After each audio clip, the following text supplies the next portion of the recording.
Our second speaker, Dr. Tim Bortstelmann, comes to us from the University of Nebraska-Lincoln, where he is the Elwood N. and Catherine Thompson Distinguished Professor of Modern World History. Before going to Nebraska, he taught at Cornell University, and he received his PhD from Duke. He is the author of Apartheid's Reluctant Uncle, the United States and Southern Africa in the Early Cold War, which won the Stuart Bernath Prize of the Society for Historians of American Foreign Relations, a real honor for historians in that field. He is also the author of one of my favorite books, a work which I am assigning to my graduate students this semester, The Cold War and the Color Line, American Race Relations in the Global Arena. Dr. Bortstelmann has also co-authored a major U.S. history textbook widely used in university classrooms across the country, including right here, Created Equal, A Social and Political History of the United States.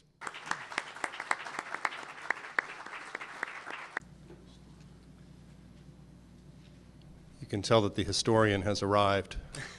The computer is closed. Low-tech reigns. Higher microphones, right? No, I'm delighted to be here. It's really a wonderful honor, and I'm especially grateful to Ken Osgood for bringing me here, and especially for scheduling this when he did, which was on, so that we would begin on the 12th rather than the 13th, which was a very happy thing for me. The last time I live in Nebraska, and the last time I tried to fly to Florida in February, I spent about 3 hours in a raging snowstorm on I-80 in the middle of the country trying to get to the Omaha airport, and managed to get there in time to be the first flight to not be able to leave as the airport in Omaha was closed down. That was the last time, and this time that's happening right now. There are about 6 to 10 inches coming down right now, and I'm not there, and I'm very happy about that, and you guys are spoiled rotten, and I hope you appreciate that on a regular basis, although I doubt you do. We all get used to our various luxuries in life. The 1970s are an era of ill repute in U.S. history. A kidney stone of a decade, one Doonesbury cartoon character called it. Vietnam, Watergate, oil crises, stagflation, and hostage crises, it seemed a veritable roll call of decline and defeat in American public life. The institutions of private life appeared just as weak as families collapsed amidst soaring divorce rates. The use of addictive drugs was widespread, both legal and illegal. Even the aesthetics of popular culture in the 1970s were grim, which some of you will remember and others will have seen on the silver screen or on their TVs, from polyester pantsuits and disco music to orange shag carpets, pet rocks, and other nightmares from which many of us survivors of the 70s are still trying to recover. I must say to you that the state of our union is not good, announced President Gerald Ford in his first State of the Union address in 1975. Looking back on the decade, Pulitzer Prize-winning historian David Kennedy laments what he calls the odd blend of political disillusionment and pop culture daffiness that gave the years of the 1970s their distinctive flavor. Two of the best historians of these years, David Farber and Beth Bailey, have found them to be perhaps our strangest decade, a period of incoherent impulses, contradictory desires, and even a fair amount of self-flagellation. The neighbors, chronologically speaking, are part of the problem for the mysterious 1970s. Both the 1960s and the 1980s have these clear storylines of strong reforming forces and exciting social conflicts and political conflicts, and each of those neighboring decades has developed a substantial literature of memoir and historical analysis. For the 1970s, this is somewhat akin to the old problem faced by those of us who grew up as historically minded residents of North Carolina, situated between Virginia and South Carolina, where we like to refer to our state as a valley of humility between two mountains of conceit. If you remember the Civil War, you'll understand that reference. Today, North Carolina is much hipper than South Carolina. It didn't used to be that way. So the 1970s, I think, have a somewhat similar status, falling between two real decades when important movements and great events happened, for better or worse. In fact, though, the misunderstood 1970s turn out to be a crucial period of change and adjustment that have reshaped the contours of U.S. history and indeed global history ever since. The decade did begin and end with trauma, a series of jolts like a line of thunderstorms, say, rolling across the prairie back home where I live.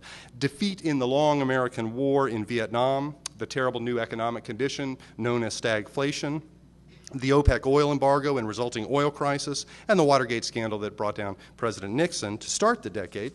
And of course, it didn't seem to get better. We wound up with the near-nuclear disaster at 3 Mile Island, the hostage crisis in Tehran, the second oil crisis, and the Soviet invasion of Afghanistan to finish the decade. In 1976, the prominent Washington political columnist, Elizabeth Drew, wrote the following. She said, "It is our bicentennial year, and we don't seem to know how to celebrate it. Our history began so grandly, and it doesn't seem so grand anymore." By the mid-1970s, Americans seemed increasingly to think of themselves no longer as a chosen people, but instead more often as mere survivors, survivors of the Vietnam War, survivors of cancer, survivors of, in the words of one historian, the sinking ships, burning buildings, shark attacks, zombie invasions, and other disasters and tragedies that reflected the siege mentality and were staples of Hollywood in this era. Think Jaws, think Aliens, think any of the other lovely films that came out in that era. President Ford himself survived 2 assassination attempts just in November of 1975. In 1980, the American Psychiatric Association and its authoritative roster of mental disorders included, for the first time, post-traumatic stress disorder, PTSD, an explicit recognition of the ongoing experiences of Vietnam War veterans, but also, I think, a metaphor for American society more broadly by the end of the 1970s.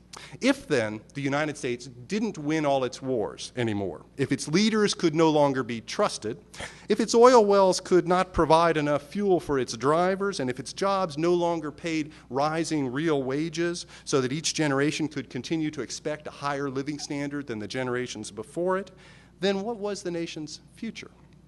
The answer, we have mostly been told, was the rise of a new conservatism that for the next 30 years elected as presidents only Republicans, Ronald Reagan, the 2 George Bushes, and Southern pro-business Democrats, Jimmy Carter and Bill Clinton.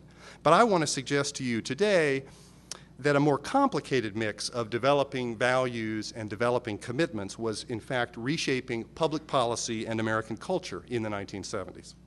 Neither simply conservative nor simply liberal, this new renewed American individualism that emerged in this decade took its power both from free market conservatism and from civil rights egalitarianism, not from just one or the other. Even before Reagan's first election in 1980, Americans across the political spectrum were shifting from a faith in collective action through government intervention, represented by the New Deal order that had culminated in the Great Society programs of the 1960s. They were shifting from that to a new commitment instead to market values. Market values as the key to an efficient economy and indeed to a fair society. At the same time as this shift toward market values is happening, a growing spirit of egalitarianism and inclusiveness increasingly rejected traditional hierarchies, received authorities, asserting instead the equality now of all people, particularly women, gays and lesbians, people of color, the disabled, and immigrants. That is, the majority of Americans. For most Americans, in this sense, what are often considered the 60s really happened in the 70s.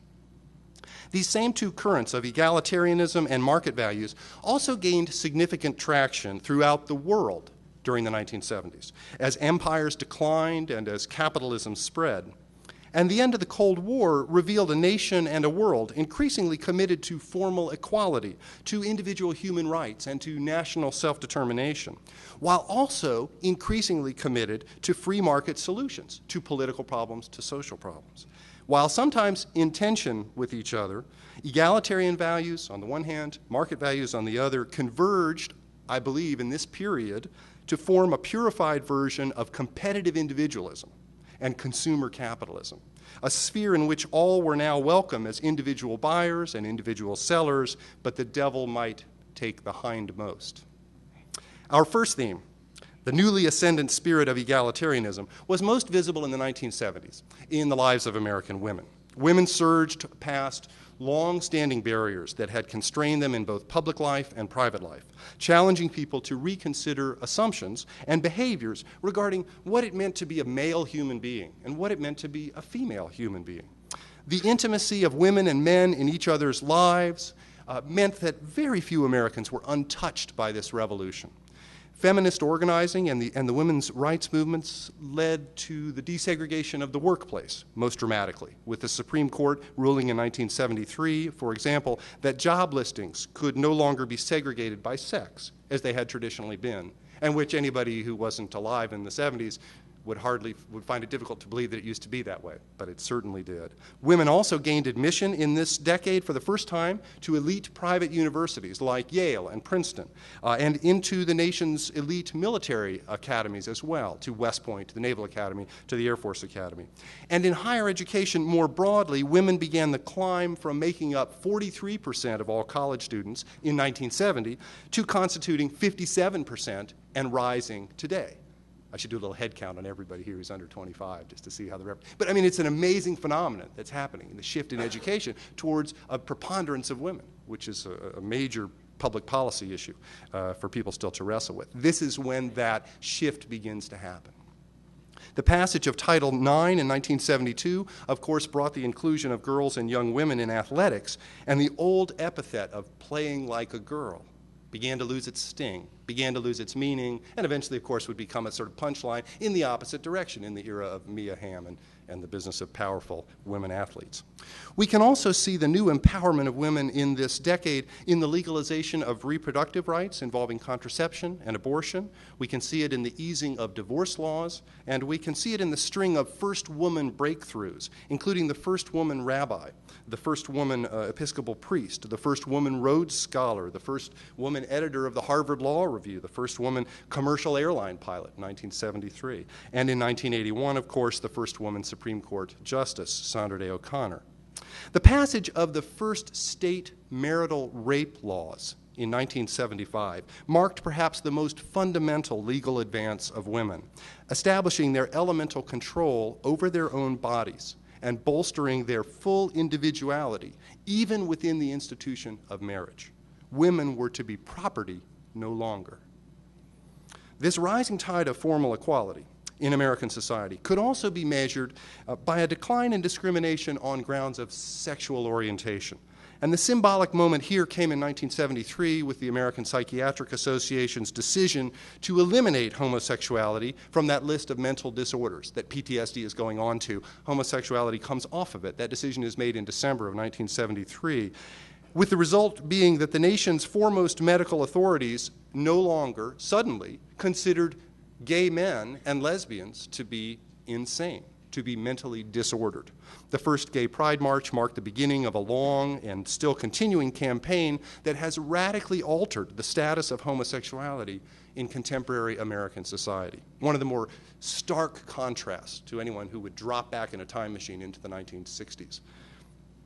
The new spirit of equality also encompassed disabled citizens, as the Education for All Handicapped Children Act of 1975 for the first time mandated the inclusion of physically and mentally handicapped children in a regular classroom environment to the greatest feasible extent, was the language. The number and origins of immigrants to the United States in the 1970s also reflected this increasingly egalitarian, increasingly multicultural ethos of American life.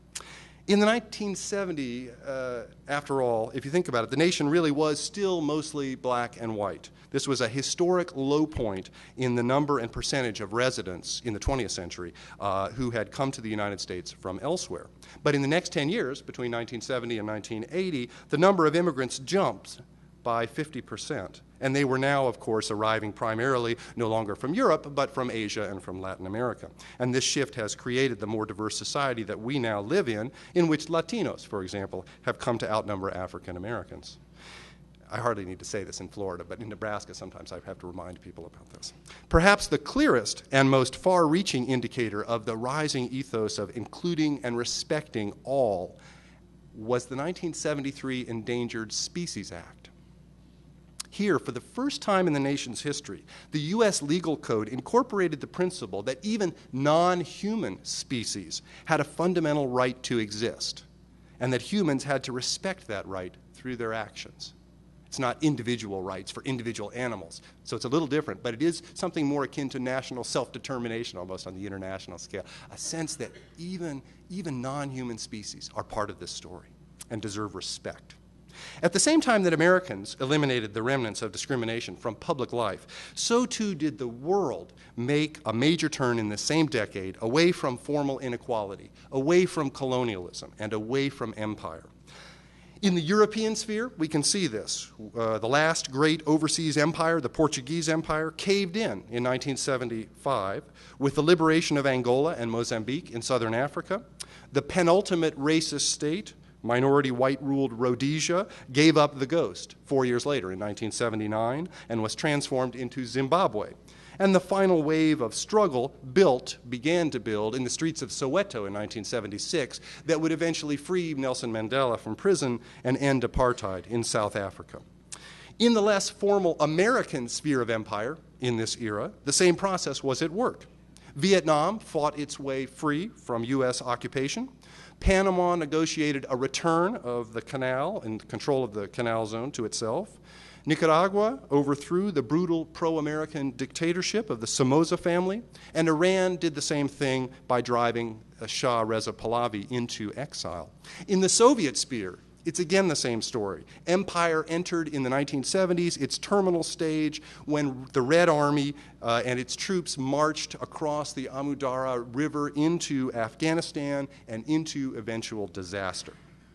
Dissident movements in the 1970s in Russia and in Eastern Europe gained traction, leading to the creation most markedly and remarkably of Solidarity, the labor union in Poland, which of course was a rejection of the very concept of the communist rule because it was the first labor union allowed in a communist state. And it led, of course, also to the tearing down of the Berlin Wall by 1989 and the dissolution of the Soviet Union in 1991. In a new era, then, in emphasizing the human rights of all individuals, old hierarchies of race, of sex, of empire, of some people lording over other people solely on the basis of their group identity, these older hierarchies lost much of their power to be understood as natural and right. Replacing these artificial hierarchies of race and sex was instead a new hierarchy considered more truly natural. And here we come to my second theme. This was the sorting out of people in what were seen as their natural socioeconomic levels by the operation of the free market. The natural sorter, the just sorter, this attitude believed. A growing commitment to laissez-faire economics and to laissez-faire solutions to political problems was the second powerful current in American and world history in the 1970s and ever since then. With unnatural barriers based on these now apparently irrelevant group identities, largely removed from public life. Not that discrimination is gone in private life at all, but largely removed from the formal sphere of public life. Proponents of the free market, sometimes known as neoliberals or even libertarians, could more readily claim, beginning in the 1970s, that the inequalities that still remained were the just and reasonable result of letting the natural laws of supply and demand operate and letting people rise and fall on the basis of their abilities and on the basis of how hard they worked. In other words, what was understood to be natural in social relations had changed. Historian George Frederickson has called this a global capitalism that draws no color line because it seeks customers and collaborators from every race. In the United States, this shift away from a belief in government management toward instead now allowing markets to provide solutions was most symbolically evident in the 1970s in the elimination of the military draft in 1973 and the creation of the all-volunteer military force in which supply and demand, competitive recruiting against other potential employers, rather than the obligations of common citizenship, would determine from now on who would bear arms to defend the nation. In the field of education, it's a similar story. The Supreme Court ruled in 1973 and 74, two cases, that wealthier school districts did not have to share either funding or students with poorer school districts, and thus the court determined that educational quality was not a constitutional right. beyond a very minimal standard. But rather, it was a result of the real estate market and where people could afford to live, which school district they could afford to live in, and thus which schools they could afford to put their children in. Similarly, in the business world, the new free market orientation also guided the beginnings of federal deregulation in 1978 with the airline industry and the trucking industry, well before the election of Ronald Reagan to the White House. This is a 70s phenomenon, deregulation. Reagan will ride this wave forward, but it's already in place. And of course, it has all kinds of complicated implications, things like the deregulation of the airline industry. As we all know, when we ride airlines these days, they're relatively cheaper than they used to be, but they're filled with other problems that have emerged since the old glory days of the regulated airlines. The declining status of government and the public sphere appeared dramatically as well in the tax revolt that unfolded in 1978, beginning with Proposition 13 in California, which has led to a steady decline in tax rates ever since in this country, along with a more profound and still growing distrust, I think, of the very idea of collectively funding projects for the common good, other than the military. The logic of the free market also won out in another field, in the abortion debate after the Roe versus Wade decision. In the 1976 Hyde Amendment, named after Henry Hyde, the congressman who initiated it, prohibited the use of federal funds to pay for abortions for indigent women, for poor women, for those who could not afford them. So abortion, practically speaking, from 1976 on, was available if you could afford it, a classic market solution.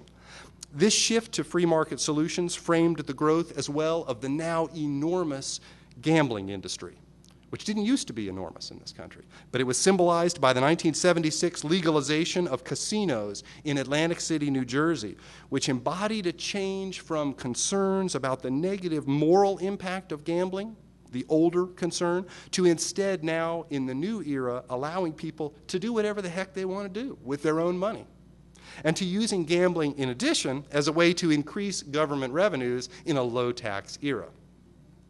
This logic has since spread pervasively throughout the country in state lotteries, riverboat slot machines, and vast casinos on Native American reservations. The nation, in other words, I think, has become increasingly like Nevada. So that old alluring advertising slogan, for anybody old enough to remember this, what happens in Vegas stays in Vegas. Nowadays, that might be rendered more accurately as what happens in Vegas goes everywhere else, too. And if it hasn't reached you yet, it soon will, but it has, I can tell just driving between here and the airport. And it is the same free market reasoning that has helped spawn the enormous growth and mainstreaming of the pornography industry since the breakthrough films of 1972, Deep Throat and Last Tango in Paris. One, the first mainstream pornography film that's actually seen as sort of a feature film and reviewed in the New York Times. The other, Last Tango in Paris, the first pornographic or explicitly erotic film that has a mainstream Hollywood star in it, Marlon Brando. And this is the logic in pornography of letting the laws of supply and demand provide what people want. I mean, of course, one notices it when one stays in a hotel and turns on the TV and see what the adult options are that weren't there 40 years ago. Right? It's regardless of what may or may not be good for them or for society as a whole. I might just add here that this is the logic of libertarianism, not the logic of traditional conservatism, which believed instead that the purpose of government was to create and sustain virtuous citizens, to make a moral society, not to create unfettered individuals, free to indulge themselves and their desires in any direction they wanted to. This is a very different kind of conservatism. Now, this turn toward free markets in the 1970s was a global as well as an American story, in the same way that the shift earlier that I've talked about toward greater formal equality and inclusiveness was also a worldwide rather than a merely national process. Let me give a few examples to illustrate the global reach of this shift toward market values. In Latin America, General Augusto Pinochet overthrew the elected government of socialist Salvador Allende in Chile and enshrined instead the free market gospel so clearly articulated by Milton Friedman, the economist at the University of Chicago, who was one of the two free market economists to win the Nobel Prize in Economics in the 1970s. Friedrich von Hayek was the first in 1974. Friedman is the second in 76. Before that, they were all Keynesians, all believers in the regulation of government. So again, you can see the symbolic shift. And what happens in Chile ever since, horrific human rights record, but a remarkable pattern of economic growth and the development of a largely middle-class society can be directly traced to Friedman's influence there through several disciples of his who ran the Chilean economy and the Chilean economic ministries in the government of Pinochet. In Europe, privatization in the same era came to the United Kingdom with the election in in Britain of the conservative prime minister Margaret Thatcher in 1979. She was famous for her declaration, and this kind of encaptures this spirit, that there is no such thing as society. There are just individual men and individual women, and there are families. Anti-communist organizing in the same era gained traction in Eastern Europe, as I've mentioned, in response, though, in part to the failure of communist governments there to provide the kind of consumer goods that were widely available in the capitalist West and increasingly visible in an era of détente and greater communication across the old Iron Curtain.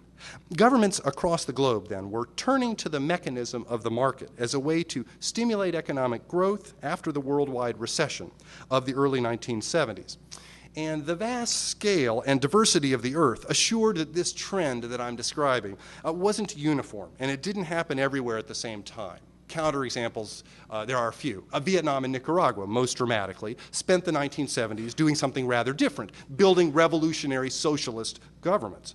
But even those exceptional boats paddling upstream would soon, within 10 years, be turned around and swept along with the rising current of the capitalist river, which is now at flood tide and that we all swim in.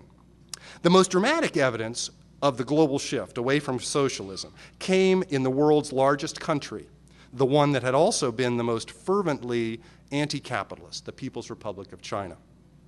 After the death of Mao Zedong in 1976 and a brief interlude of succession struggle over the next 12 months in Beijing, a new regime emerges under Deng Xiaoping, which begins to introduce private property and market reforms. Some wags like to call it market Leninism, as opposed to Marxist-Leninism, in order to end economic stagnation. And Chinese industrial growth since then has radically altered not only Chinese history, but world history, and will continue to do so. In Lincoln, we make lots of jokes out there about when China will own the other half of Lincoln that it hasn't already bought.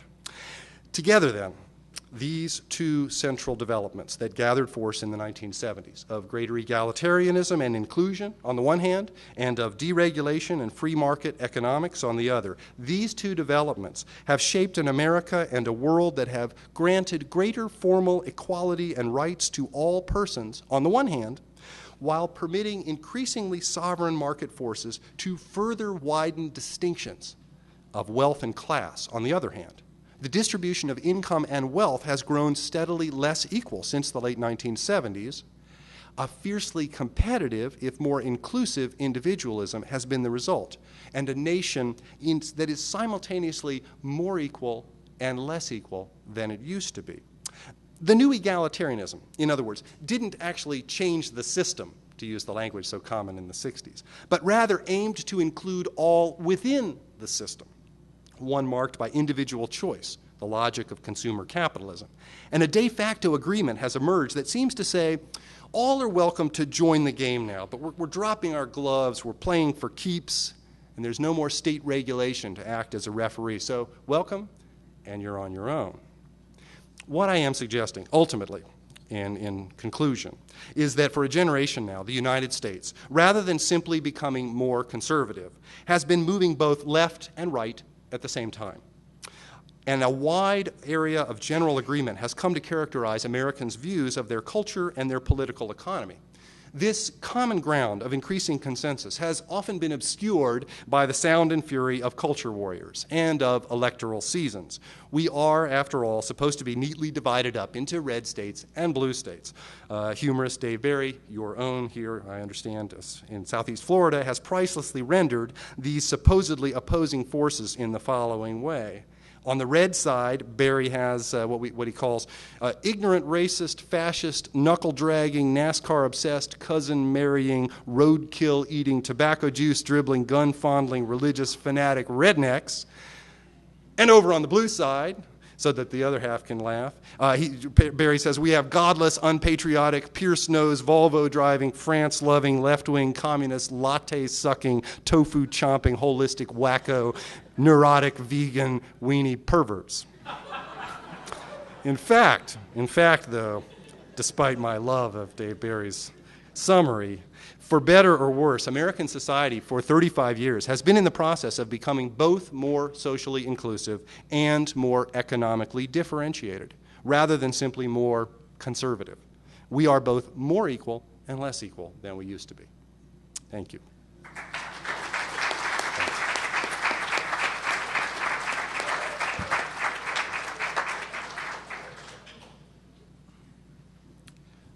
Now hearing Dave Barry's description, I'm having a thorough identity crisis. Now I'd like to open it up for questions, and in so doing, I would like to ask you, invite you to bring forth your questions, but I'd also like you to stand and really project your voice so that way everyone in the room can hear you, and I'll acknowledge you, and I'd like to also ask the participants, since they have microphones, to repeat the questions so everyone can hear pretty well. And there's a gentleman there, yes.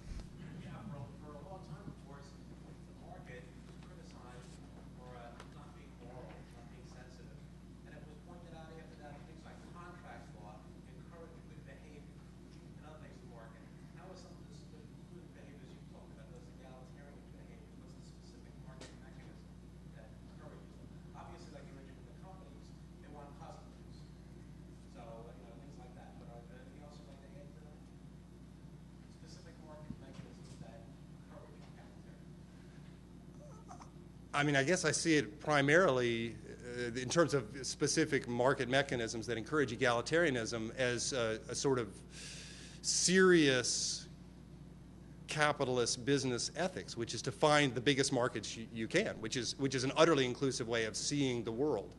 The very idea that business should be constrained in who it sells to or who it hires on the basis of artificial lines of group identity is insane, I think, from an economic perspective, and that's often been known in corporate boardrooms, but of course they had to deal with realities, so that when you ran businesses in the South, for example, under the old Jim Crow system, you had to accommodate yourself to all kinds of local preferences in terms, and those have been eliminated, and that's very liberating, I think, for those in the business sphere. But I guess this is a tough question, partly because the two elements that I'm describing actually operate fairly differently from each other, and they intersect in a sort of at a fairly high, not exactly theoretical level, but at a kind of cultural level, rather than mixing to create a very specific sort of form of government. In other words, I think they've both been going on in separate spheres, the equality and this free market thing, and sometimes they don't always fit well together. Obviously, on the question of how do you manage and regulate people who continue to discriminate in the public sphere, that's a tough one when you've tried to reduce government regulation. But I think what's happened instead is there is an increasing public, in a kind of media-driven culture like ours, there is an increasing sense that one pays the price for public expressions of discrimination very quickly, because when it's identified, it's radically unacceptable now in the mainstream to be sort of publicly prejudicial. So I think there's that maybe that the media operates in some ways to do what the government might once have done in the earliest years of egalitarianism under the 1964 and 65 Civil Rights and Voting Rights Acts. Can I say something on this? Oh, please, yes. Yeah, I talked a little bit about language rights and the right to language accommodation and how that developed during the Nixon administration and how Republicans and conservatives have worked against this right to language accommodation. The position is you don't want the government accommodating foreign languages. The question about how the market produces equality I think is interesting, relevant to this point. In my town of San Diego, if I go to the ATM machine, I have to, before I can do anything, I have to choose between English, Russian, Chinese, and Spanish. Even if U.S. English, an organization that promotes the use of English by the government, gets its way, and English is declared the official language of the state or the country, you're still going to have to, because of the the market rationality of inclusiveness, you're still going to be choosing between all these languages at the ATM. When you call your credit card company, you've got to opt into English and this sort of thing. So I think that kind of captures some of the dynamic that Tim's talking about. Yes, Fred.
I'm grateful to you for this question about the importance of religion as a if not, maybe at least a mitigating factor, and maybe, in fact, a more important factor than the two that I've mentioned.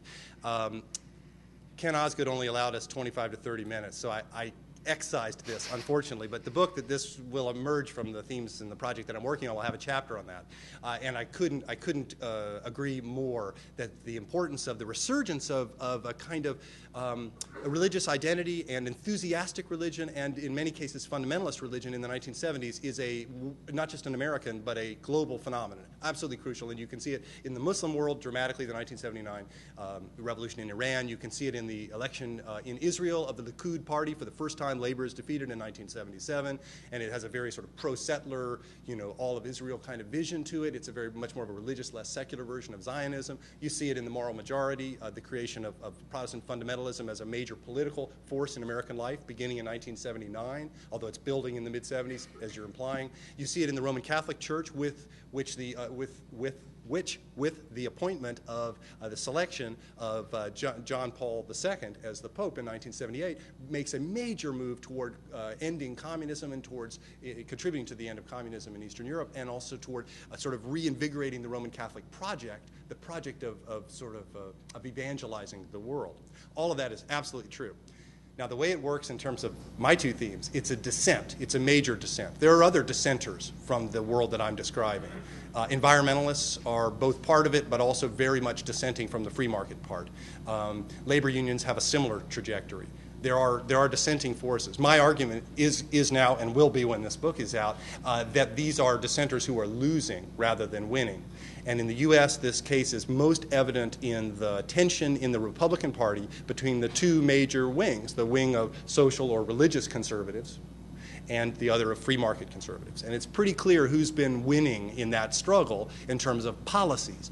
Abortion hasn't been outlawed. School prayer is not back. The sort of things that Thomas Frank makes clear in his book on What's the Matter with Kansas, and many others. But taxes are certainly going down and have stayed low for elites, and that the interests of corporate forms in American life are well taken care of by the Republican Party, as they are by the Democrats who tend to wind up in office as well. So that this tension between two kinds of conservatives, I think, is clearly being won, despite all the sort of language and media attention to the social conservatives, to the hot-button social issues. They're not actually managing the economy. They're not running the government. And so that's why I see them as dissenters. I also see it as a challenge to what I would call marry Jesus to the market. And that's what the Republican Party has been trying to do in holding this coalition together. And Reagan was the most important for this, with his famous 11th commandment to never speak ill of another Republican. He was brilliant at this. But I think the party is not so good at it anymore, at holding these two wings together. So the business of marrying Jesus to the market is tough. You have to, but it's been a major project of conservative American Christians, is to consolidate ideologically and sort of in terms of understandings of Scripture, a vision that eliminates a lot of the communal stuff in the New Testament and instead emphasizes the individualist part. So I really appreciate the question. I'm sorry to go on so long.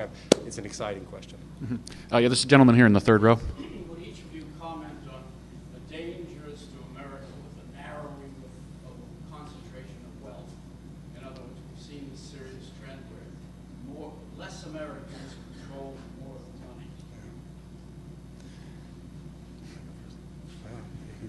Either way, I don't know. Yeah. Yeah, I mean, the danger. This is much bandied about, of course, and it's also much noted, and then it is largely ignored in the politics of America. This business of the increasing disparities of wealth and income. Income is unequally distributed in this country, but wealth is much more massively unequally distributed. And that process is easily charted from 1979 down to today, up to today. Well, you can see it either way, depending on where you sit in the socioeconomic pyramid, I suppose. The issue for me as a historian, I suppose, for how this works in the United States is to think back through American history. And if you start in, say, 1630 along the shoreline of Massachusetts Bay, and you think about what they created there, it was the Commonwealth of Massachusetts. And the Commonwealth is not much evident anymore. And I think this is, I tried to get at this, and I'm sorry the whole talk was condensed too much, and I appreciate the question again, because there is the sense in which the anti-tax fervor in this country is an ongoing demonstration of both distrust of government, bureaucracy, and all that, but also a growing sort of belief that people should be utterly on their own. Now, maybe the 2000 election helps to readjust this. I mean, that may some, but I think it's a mighty big process, powerfully underway for a generation plus, and I think it's going to be very difficult to turn around. I'm not bullish on this. I wish I were, because the net result is that the U.S. looks more and more like the countries that Americans used to call the third world, that are least developed, that are poorest, and that have this radical maldistribution of wealth. They have less wealth to maldistribute, but it looks very similar to the American maldistribution if you do it by percentage in graph form. And we look less and less like the countries that United States citizens like to think that they should compare themselves to, which are Western European countries, Japan, and other sort of modern industrializing, largely democratic countries. We don't look like them in our provision of public services or in our sense of commitment to each other. And it's that broader commitment that has atrophied so much. And of course, this is what Obama was able to capitalize on. Some was a sense of anxiety about that.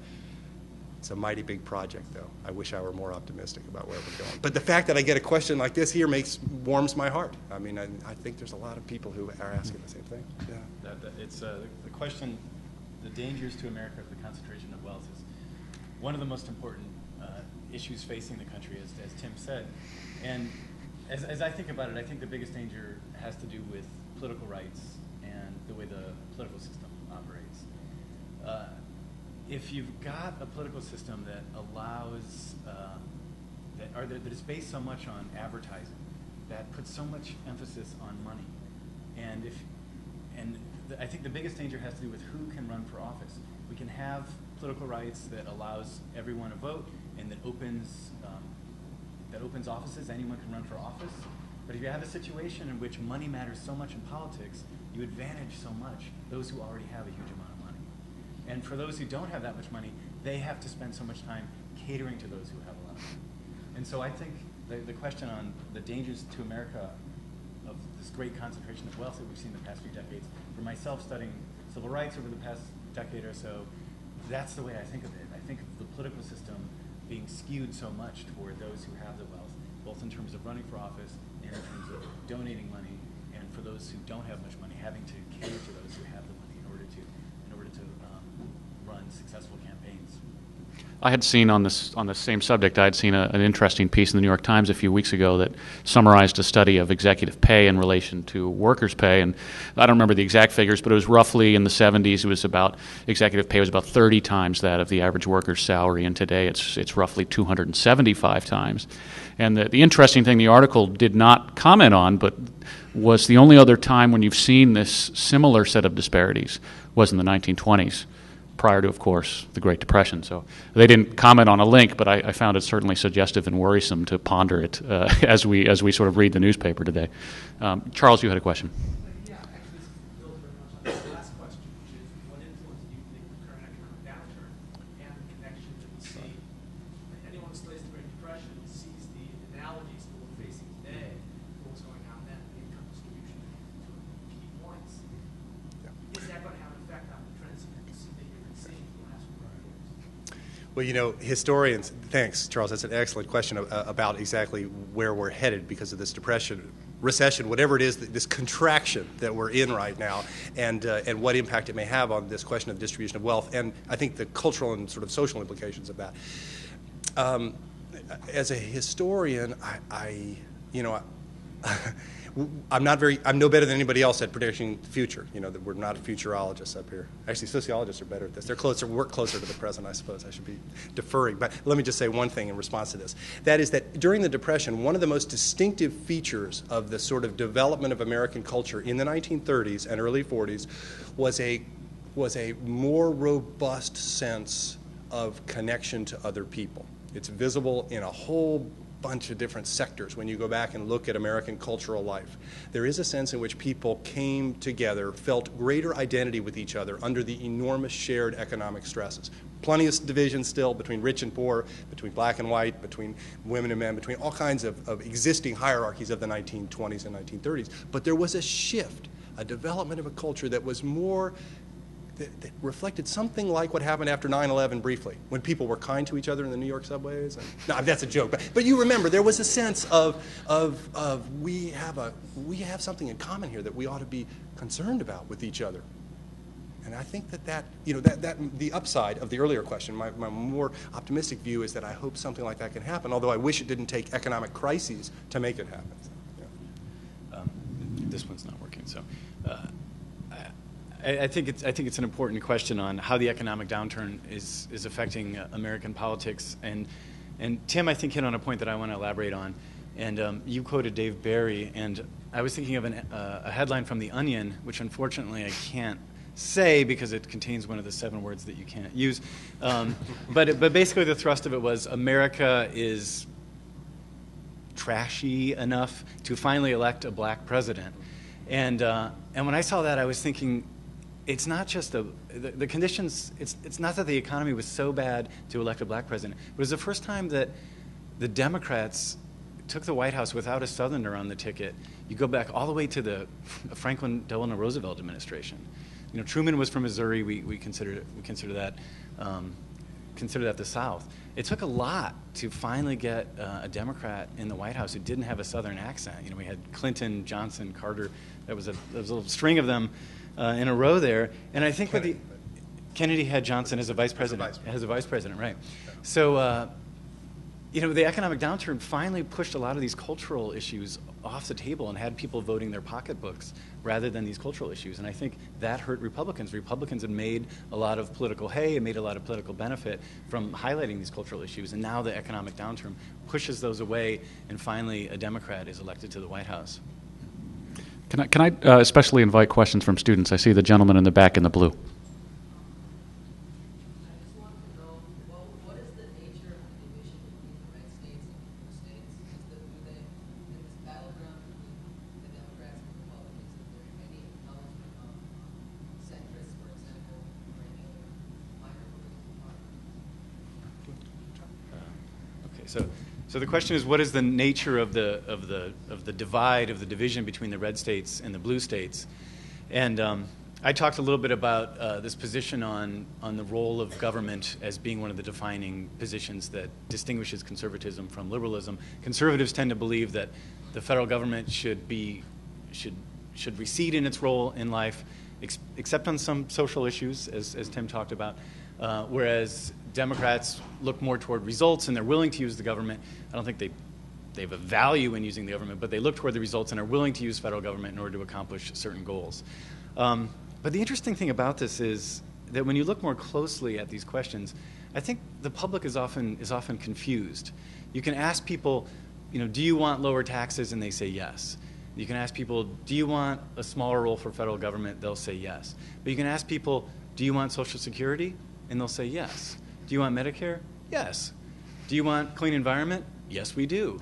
And so when you look at the specific issues, there's a lot of support for these kinds of things. But on the general picture, I think Americans often tend toward a position that looks more like a conservative one. So I think there's a lot of confusion between in many voters' minds on these things.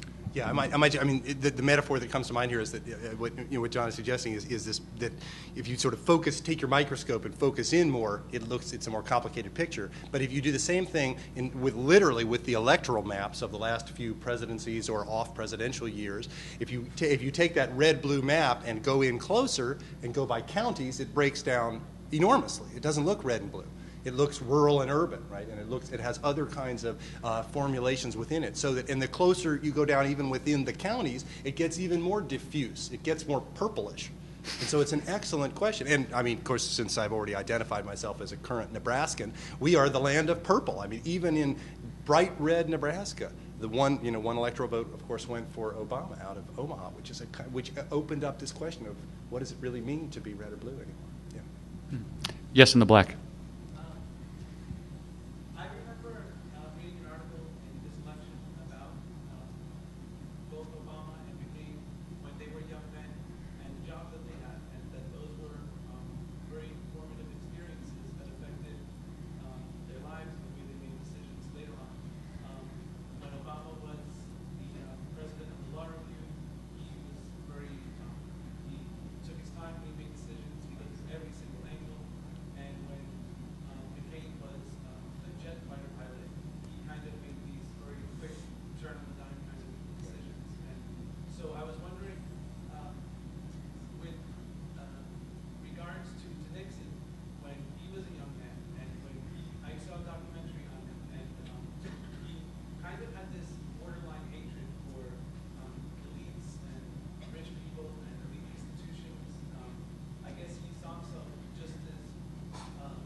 Kind of was anti-establishment.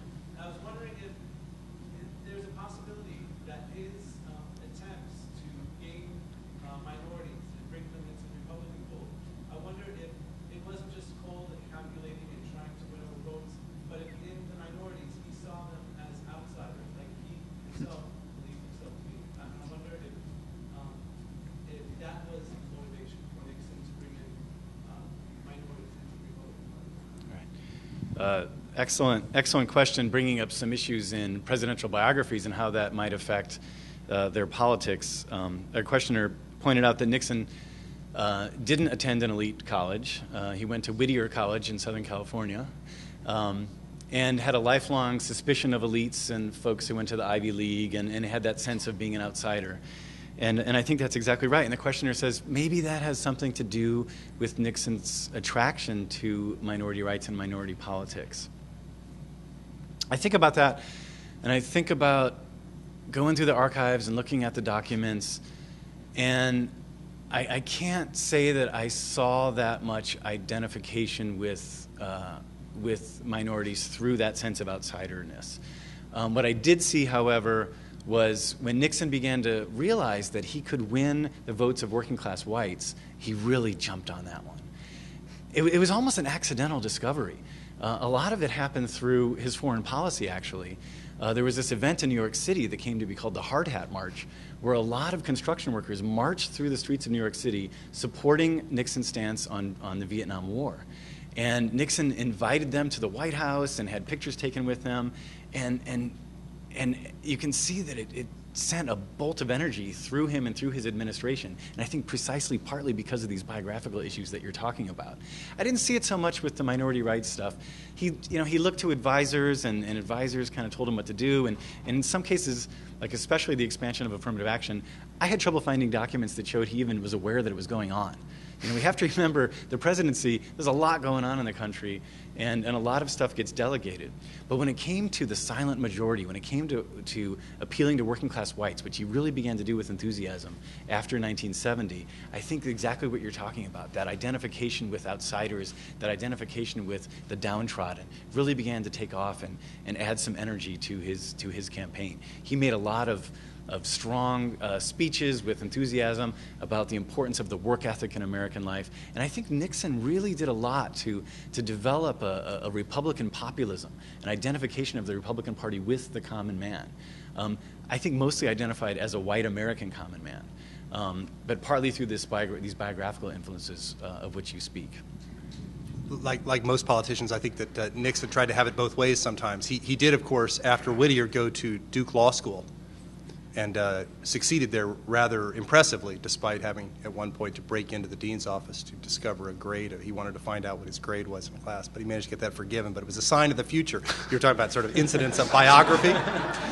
But what he really resented, and this is evident in your question and also in John's response to it, is that what he really resented was the fact that none of the white shoe sort of New York City law firms who were busy hiring Ivy League grads, none of them gave him a job offer. And he had to go back to Whittier and kind of begin at the bottom with his fancy law degree. And he resented the heck out of that. And you could see that for the rest of his life with this weird sort of, to say that he's anti-establishment, as you've nicely noted, is really ironic. But it also taps into that cultural resentment. I might just say one other thing about that, which is that his early success politically in the late 40s and early 50s didn't have the full sort of opportunity available for tapping into the cultural resentments of working and lower middle class white folks, because those were not so evident in that period. In fact, he's almost kicked off the Republican vice presidential ticket in 1952 because he's seen it by Eisenhower and others as kind of a problem, the checker speech, business of corruption, et cetera. But by 1968, he's then able to tap into what becomes a kind of political gusher, which is the resentments that built around issues of protests against the Vietnam War, women's liberation, and of course, civil rights organizing, so that there's a set of cultural resentments and the counterculture, sort of the world of hippies and freaks. That is sort of coalescing in the late 60s into enormous anger on the part of a lot of white working class folks. And so that is where his cultural resentment just taps in, and it's almost like a magnet. Boom, you can see him line up with it. There's nothing distant about it for him. He just totally identifies with that. And I suppose in that sense it's very genuine. I might even argue that it's his real ideology. Or at least close to his real ideology, is this business of resenting the people who got it better than he did it. He worked harder than them, and he was every bit as smart as them, he believed, and I think it's actually true. All right, we'll have time for one last question. I can see a lot of rumbling tummies out there. Charles. David, I'm sorry. I really like the argument that the libertarians won and that the religious conservatives were sort of patted on the head by the Republicans. But how do you account, if you're going to argue for a libertarian victory, how do you account for the fact that the government kept getting bigger? Got bigger under Nixon in terms of social spending, a little dip in 81 and 82 for Reagan, but then at the end of Reagan's term, it's bigger, adjusting for inflation, and it sure got bigger under the last President Bush. So how does that fit with the libertarian thesis? I guess I have to take that one. The difference between word and action is rather striking sometimes, and that is the biggest one evident. Let me try to suggest some answers to. Again, if you couldn't hear the question, it's about how the government gets bigger in a libertarian era that's victorious for those supposedly committed to small government. And I think that has to do with the interests of how political bureaucracies work, which is that Americans, as John nicely pointed out, are very committed to Social Security and very committed to Medicare. They're not about to have those sort of entitlement programs that came from the 30s originally and are built on in the 60s under Johnson taken away from them. They're very much middle-class entitlements, though they range across classes. So that sort of social spending cuts turned out not to be available politically. And the only sort of politically available cuts were in what we know collectively as welfare, basically payments of different kinds for the most impoverished and the most challenged people in the country. And that's what, under the Reagan administration, you see cuts in that, but that turns out to be a tiny sector of the overall budget. There's just not enough to get rid of. And the real problem is that you have two other factors going on, and one is this commitment to the military and to expanding the military, which represents a sort of third theme in conservatism, to go along with social religious conservatives and free market ones, and these are the neoconservatives with the Dick Cheneys of the world, who are committed to a dominant American position abroad and the projection of enormous military might abroad when necessary. And so the buildup in the American military never slowed down significantly with the end of the Cold War. I mean, there's a brief sort of pause and then it's right back up. And then so all of that budget the sort of payment side of the budgets is rising or staying the same at least, whereas over here on the revenue side, taxes are dropping dramatically, and that creates an ironical result, as you're nicely pointing out. You could see it as hypocritical. I mean, I do, to be blunt about it. I see it as wildly hypocritical. I think that Republicans since 1980 on this issue have become incredibly hypocritical, as a lot of my best Republican friends agree completely. They want to go back to the Eisenhower days when Republicans stood for balanced budgets. It enrages them to see their party gutted of its fundamental fiscal responsibility, which it used to be. That's what the party was about, and they can't even recognize it anymore. So some of them become apolitical, some of them have become Democrats, some of them have moved to France. Some people, it's very frustrating. It's a fundamental issue. So, I think it's a little bit harder to speak about the growth, but I can say some things about the difficulty in cutting. And I think it really speaks to the importance of perception and the importance of image in American politics. How hard it is to look like a bad guy. And if you remember in the 1990s when Newt Gingrich led this Republican revolution and they took over the House, they hadn't been a majority in the House for decades, and they would contract with America, and there was so much excitement, and Clinton looked so weak. And they came into power with all this freshman class of these new members of Congress, and they're going to start cutting, and they're going to reshape the government, and they're going to do all this stuff. And then as soon as they started doing it, they lost the momentum. And I don't, some of you who followed this closely, you might have different memories, but I remember one of the key moments was they were going to cut a program. And I think they were only going to just cut the rate of increase, but you can call that a cut. They were going to cut a program that helped subsidize school lunches. They were going to be the bad guys who were going to take lunches away from poor kids. And as soon as they are the bad guys who are not letting poor kids eat, they're making poor kids starve. That just took the energy out of it. Now they're playing defense. And we've got to move away from that one. And the same thing happens actually in civil rights politics. If an elected official wants to retrench what's happening on civil rights, you might be called a racist. Whatever the debate is about how much racism still exists in American politics or American society, it's very dangerous to have people saying about you that you are a racist. And if you look at what the Republicans did on civil rights, and they had their conservative positions, which advocated pulling back regulations, it was really actually very hard for them to pull back regulations even. We're not even talking about spending here, but to pull back regulations. And in their efforts to weaken civil rights, they had to do it kind of behind the scenes, in a way that they couldn't be blamed. It's called, political scientists, a guy named R. Kent Weaver talks about blame avoidance. They would do, and Nixon did this himself, try to make the courts do it. Try to make the courts do it. These are unelected officials. Have the courts appoint conservatives to the courts and let them retrench affirmative action or bilingual education. Another way to do it is have state referenda do it. If a political official is too worried about being called a racist or a bad guy, you just have some anonymous campaign put an issue on the ballot box and let the voters retrench the policy. No one gets tagged as a racist or a bad guy, and the conservative agenda gets furthered in that way. So I think part of the difficulty or part of the explanation of why the government has grown, despite the fact that this laissez-faire ideology has been so popular and conservatives have been in power, is just the difficulty of image politics and the perception of looking like a bad guy, looking like a racist, looking like a sexist. All right, thank you so much.